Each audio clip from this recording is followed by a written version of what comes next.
The world over, people have been making that link and saying to us that there is a direct connection between security and climate change. Desmond, where is that connection, please?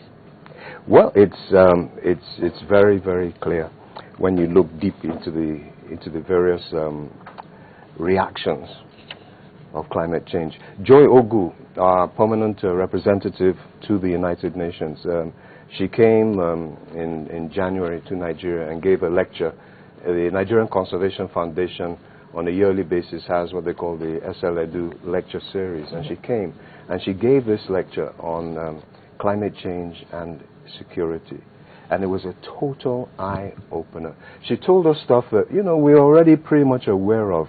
But the way she condensed it and just put it out, it became so clear. You know, basically, in a nutshell, climate change is causing aberrant weather patterns.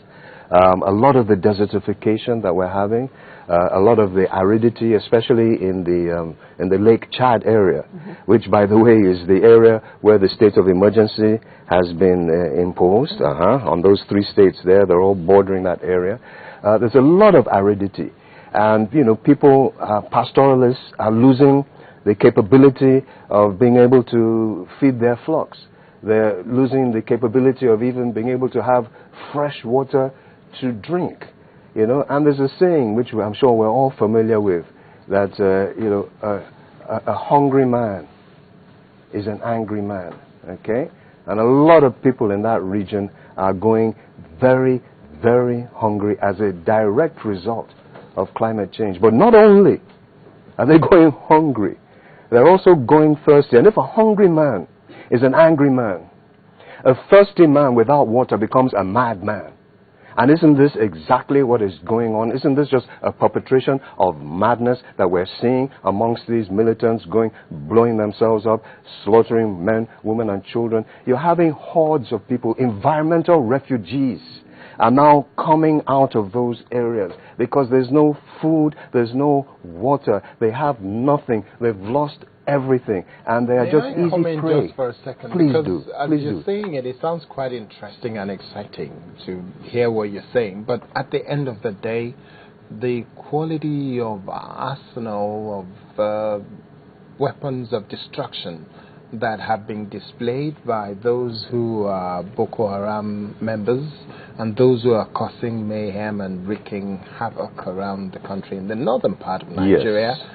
They're not looking or sounding or seemingly people who have been devastated because of climate change. No, you're absolutely right. The funding is a different thing. But the people who are operating it, the foot soldiers, the guys who are going, you know, to do the suicide bombing. To be used. Yes, the ones who are ready to be used. Because you're absolutely right. I think this is an area that needs to be seriously looked into. Where are these sophisticated armaments coming from? Who is supplying them? Who is trying to make this country ungovernable? We need to look into that. But that's a slightly different story. By the way, I feel we need to declare a state of emergency on the environment. And the person that was there No, but it's a very salient point. But the foot soldiers are these guys. And there's hordes of them, hordes of them. You'll see them all over the place in the major cities of Damaturu, in the Maiduguri, in Kano. You'll see them. Youngsters that are coming in that have nothing. They've lost everything. And it's so easy to manipulate this. No hope at all. Yeah. Then somebody who's been funded, obviously, good money coming from somewhere, is now brainwashing them. And it's so easy to brainwash a man if all you need to do is just give him a plate of food because he hasn't seen food for the last 3 days. Environmental refugee. People like Alade with the NCF, they've been up into those areas, right into those arid areas. And they've seen it directly. Directly they've seen it. Yeah, Mr. Adeleke, if this is our problem, I mean, climate change is part of what is fueling this. I don't think the average Nigerian understands climate change. So how are we going to begin to solve this problem? We don't know what is making us hungry. We just find that we cannot drive our cattle anymore. Our cattle is dying. It's getting hotter in the north. The water levels in the south is getting higher. We don't understand all that. And if I may add, just before you say a word, that how do we, just adding to what Alera said, how do we begin to get the mindset to change from it is the fault of the gods or it is the gods reacting? Thank you very much. I think the first thing to really note is that environment and safety are highly connected, and environment and security are highly connected. Security means the ability for you to be satisfied with conditions where you are and have a peaceful mind to be able to run within a particular society or an area. And when that security is threatened, then you look for one thing or the other to do. The environment is the backup for human beings. And when the issue of climate change became popular in the past maybe 10, 15 years, but it has been there over a long time, because our people here see climate change in a different way. Every time they only associated it with what happens around them, like flooding, what happens around them, like deprivation of fuel wood, deprivation of food materials. Droughts. And that is the only way you can interpret it to our people.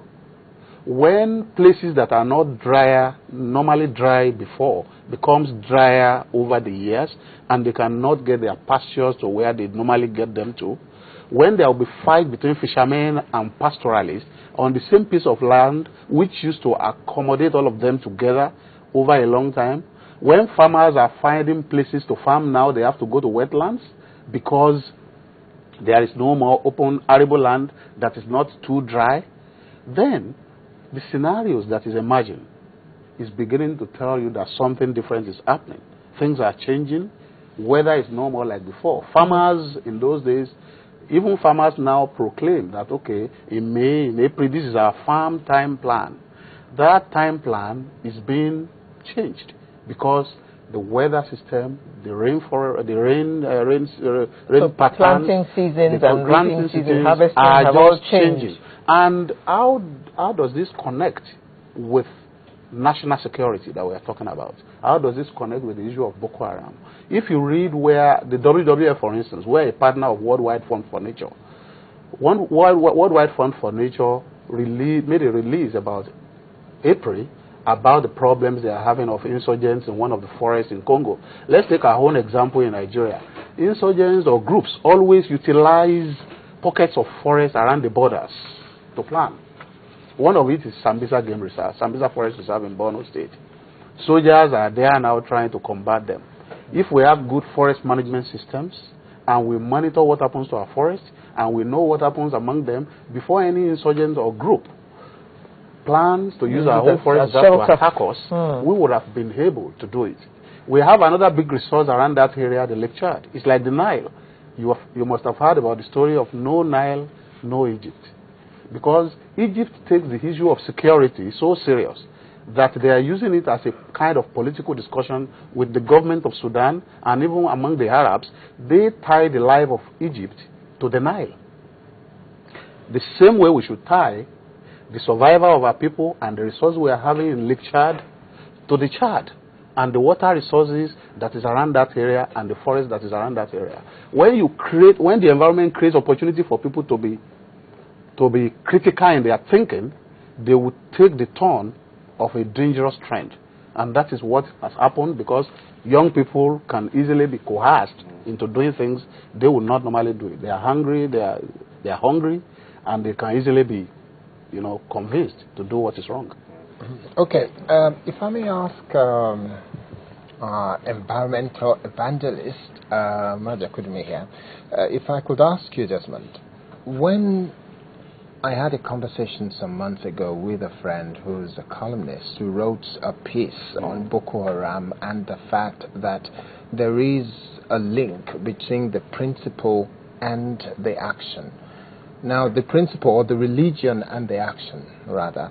Now, in Nigeria, if we're to look at climate change, can we say that the climate change in Nigeria has a severe impact on insecurity, or is a very minor impact, because there are so many other issues that we must acknowledge have serious impact on the issue of insecurity?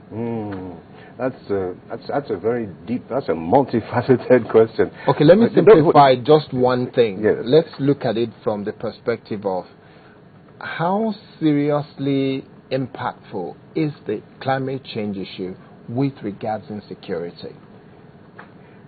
It is probably, in the scale of ratio or percentages, it's probably about 70% responsible. And the reason why I say that is that, whatever misguidance or misgovernance or negativity in politics and so on you might have playing itself out, whatever type of misguided religious leadership you might see playing itself out, if people are happy, if people are living a satisfied life, which a good environment, a healthy environment will afford them, especially in this Nigeria of a place which is so incredibly blessed. I mean, we just heard about people talking about the mineral resources, and our friend here was asking the very pertinent question, where is the gold? Where is the gold? But, we are so blessed, not just with the mineral resources, but incredible agricultural terrain. This area like the Lake Chad we're talking about, it's the agricultural activity there is profuse. We're talking about massive amounts of fishing has been going on there for centuries and centuries, and huge amounts of agriculture has been going on there, and it's naturally fed by water. They have this receding. When the rains come, the lake comes out, and then as the dry season comes, the lake starts to recede, and people just plant fast-growing crops, and legumes and so on. Following tremendous resources. So people were pretty satisfied. You're getting all the fish you want. You're getting all the vegetables you want. You're growing your grain. You're making good money. So, it's going to take a very, very, very persuasive voice to pull you out of that situation. But now it's been totally turned around. And we have upon us now a situation whereby that satisfaction is gone. It is very, very much responsible for it. Insulation of the poor from crisis do happen when you have good environment.